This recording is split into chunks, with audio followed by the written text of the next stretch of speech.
everyone. I am in San Francisco at the Catoosa Cambridge Gold and Silver Conference, and I'm here with the legendary Doug Casey of Casey Research, and I'm just so excited to actually introduce him to all of you and his background. So Doug, why don't you tell us a little story about how you got into this mining space, natural resource space? Well, when I was a little kid, like many little kids at that time, I was interested in dinosaurs. So I started learning about paleontology.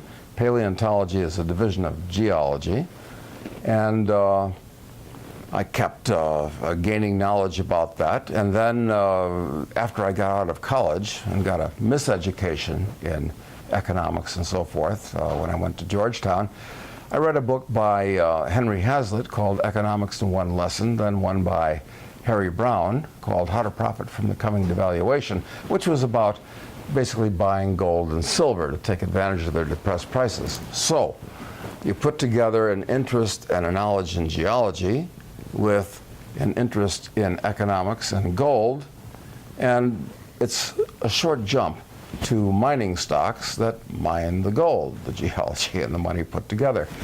So I got involved in the mining finance business, and there are thousands of these mining companies, and that's how I did that. Interesting. Maybe it was a mistake. If I'd read Benjamin Graham's book, The Intelligent Investor, back there, in addition, I probably would have stumbled upon Warren Buffett's Berkshire Hathaway and would have made my life much easier.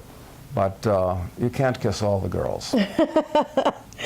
That I know. I've had a lot of frogs that I've kissed, and I would have warts on my face to show it today. So one thing I've noticed in the United States is that there is no education on this whole natural resource mining area. Me investing in this, when I speak to people in the U.S., they don't have any idea what I'm talking about. Not a clue.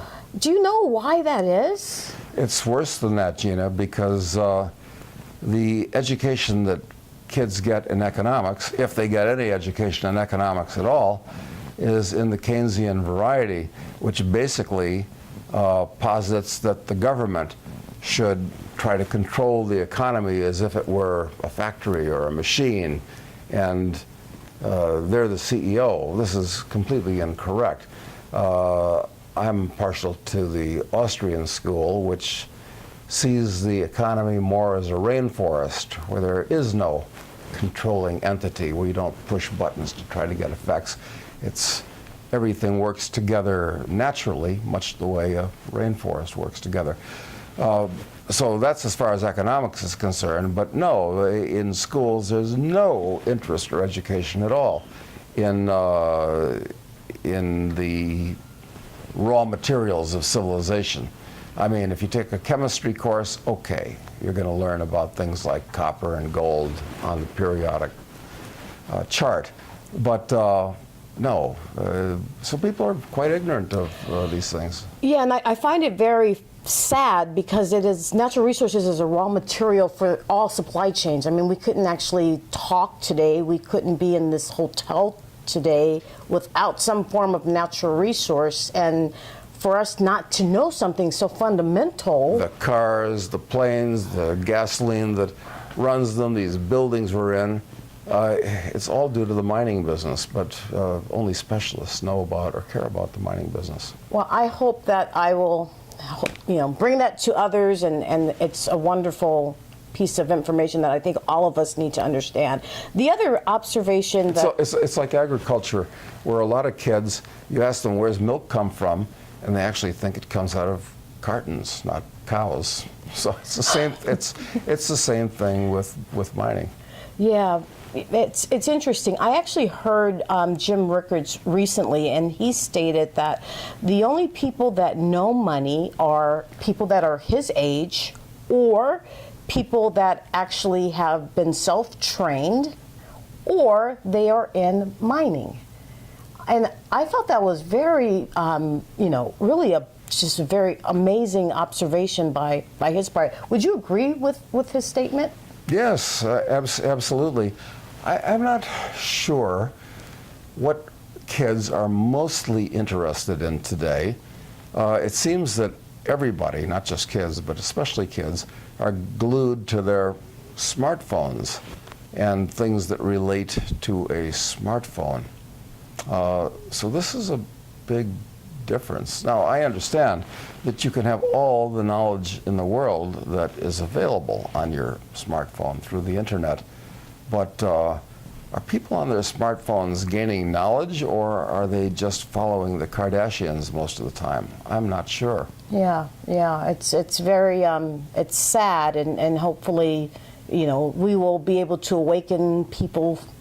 Eventually, I don't know. We'll all try and see what happens. So let me ask you this: how can someone begin learning about natural resources? What resources are out there that are your, like, you know, obviously Casey Research, I'm sure, is the one of the leaders. Well, yeah, this is I guess it's a little commercial, but on our website, kcresearch.com, we have lots of free articles, and many of them talk about natural resources and how they're found, how they're mined, how they're marketed, where their prices are going, how you speculate in them. We have lots of stuff on that.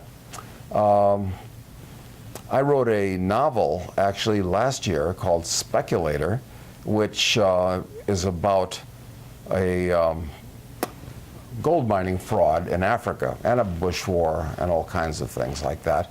But it's a mini education in novel form about many aspects of the mining business. And if you read a novel, if you get these things in the form of a story as opposed to a dry academic textbook, which is not fun to read, I think it's a good way to groove into it. Yeah, and I would agree. And it's funny. I have your book here, the second installment, which is called Drug Lord. So we have a bet. We do. And so we made a bet last night, and I'm going to win the bet. And Doug would agree, I'm sure. I hope you do. Whether I win or lose, it's kind of a win-win for me. I hope I win, but even if I lose, I feel good. Absolutely. And this book, I mean, what's been written and published or released thus far is a really good way to learn about the interconnectivity between mining and education and the government and the IRS and the... Well, and what we're trying to do in Drug Lord, of course, is talk about the drug war. And there are two agencies that regulate drugs in the U.S., two main agencies. One is the DEA for illegal drugs, and one is the FDA for legal drugs. And of course, I'm of the opinion that all drugs should be legal for many reasons that we explain in the novel Drug Lord. And both of these agencies should be abolished. Even the FDA, Federal Drug Administration. Actually, the FDA probably kills more people every year, believe it or not, than the Defense Department does in a typical decade. And forget about the DEA. That should be abolished tomorrow morning. But yeah. Well, maybe with you know, the new administration and the draining of the swamp, I don't know. Maybe we will get there sooner or later. I wouldn't plan your life around that, frankly. I mean, Trump's. I'm so glad that Hillary didn't win.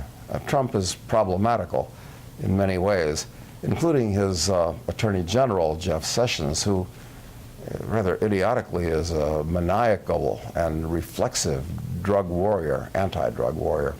So I'm not sure things are going to get better in that respect. Oh. Well, Doug, it is just such a pleasure and an absolute honor to be able to have you on my show and to share all of your knowledge with the audience. And I'm going to let you resume the conference, and just we'll be working a lot together for a long time. Gina, I hope that you get bigger than Phil Donahue and Oprah put together. Oh my God, Doug! Thank you so much, and I hope so too. I hope to bring a lot of value to others, for sure. Oh my gosh. Thank you. Thank you, Doug. Oh my God, All this right. is so great. So.